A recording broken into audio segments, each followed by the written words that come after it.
Thailand's news today, Tuesday, leads with the continuing unrest in the Deep South. The Australian, accused of killing a teenage girl in Pattaya, has spoken from inside prison and says he'll plead not guilty. A Chinese woman escapes being kidnapped, and a tourist discovers the hard way that Phuket's red swimming flags really do mean stay out of the water. Plus, a wanted Swedish gangster is arrested in Bangkok, and a much happier ending for another Russian woman reported missing in Pattaya. Thailand's Deep South remains on heightened alert following another series of attacks yesterday, although there are tentative signs that the wave of violence which began on Friday evening may finally be slowing.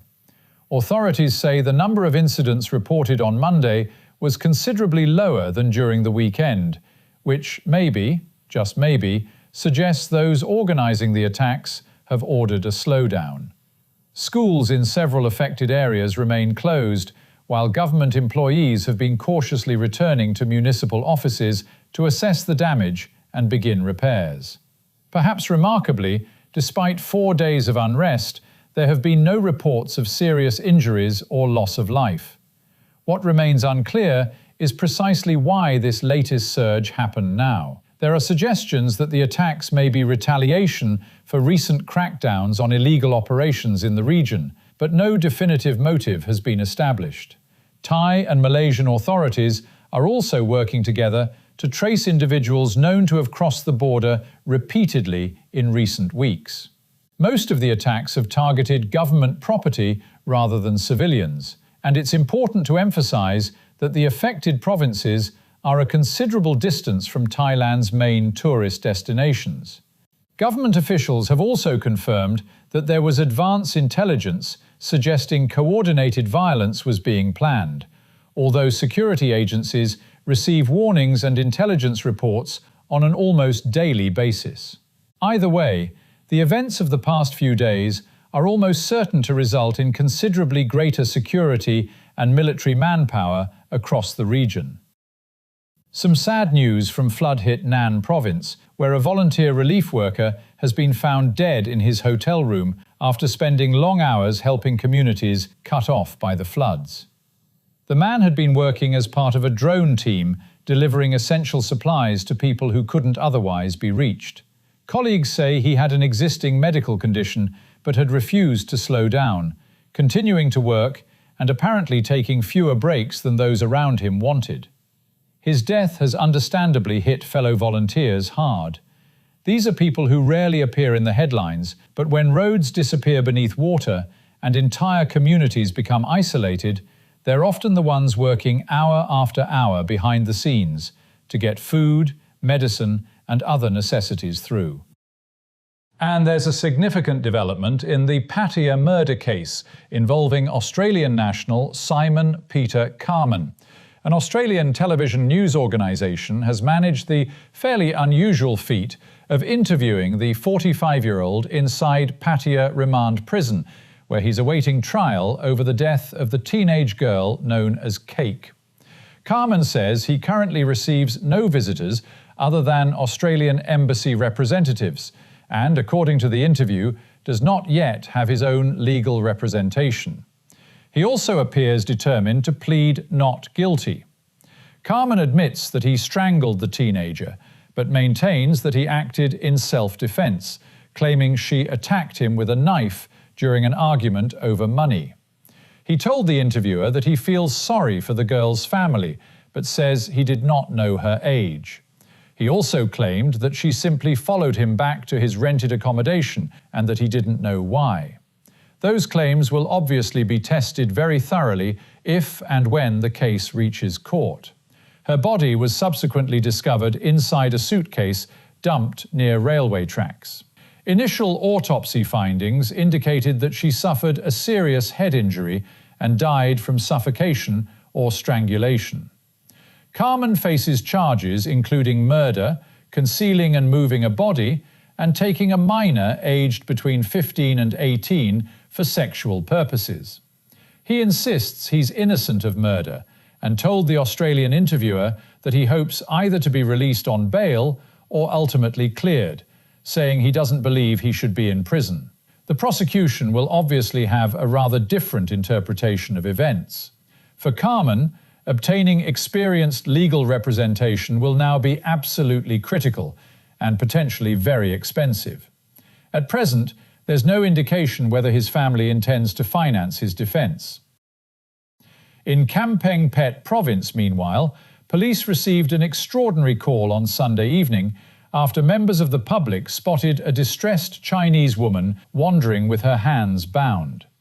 Officers quickly discovered they were apparently dealing with something considerably more sinister than a domestic dispute. According to investigators, the woman had been kidnapped from a Bangkok hotel and was being transported towards Tak province, allegedly to be handed over to people connected with scam centers operating across the border in Myanmar. Working with immigration officers and translators, police established that she had allegedly been abducted by 4 Thai men and transported north in a Nissan car towards Mae Sot. Police subsequently located the suspect's vehicle. 2 men were arrested, while another 2 escaped and remain wanted.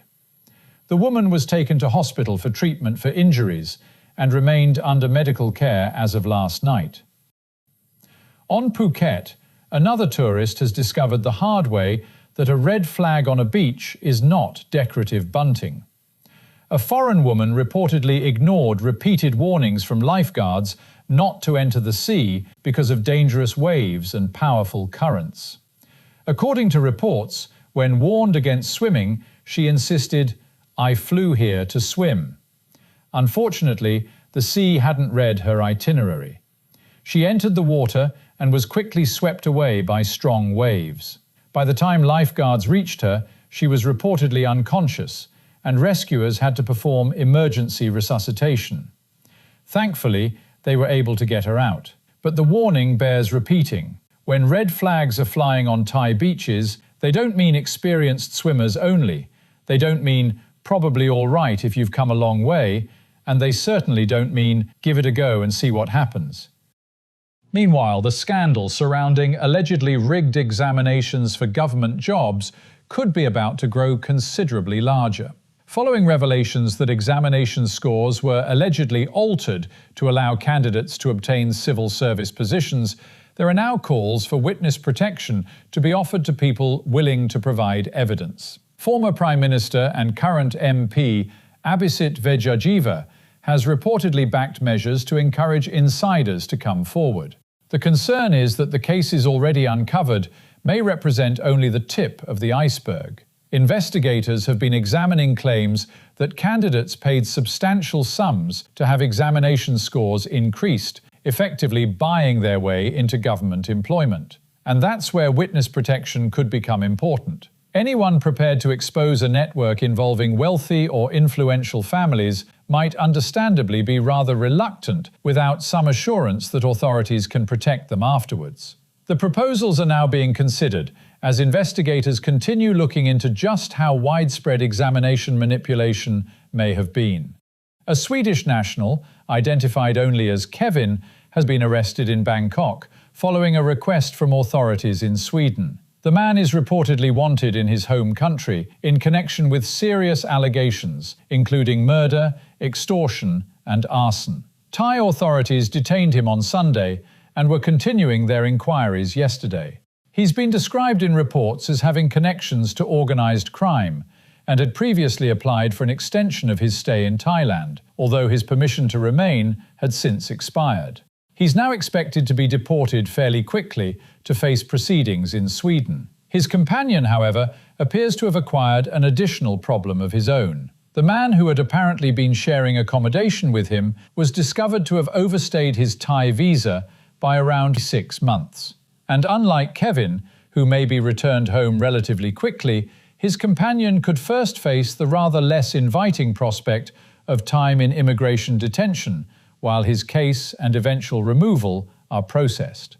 And finally, a recent change in the way Thai police deal with missing person reports appears to have produced a quick and reassuring result here in Pattaya.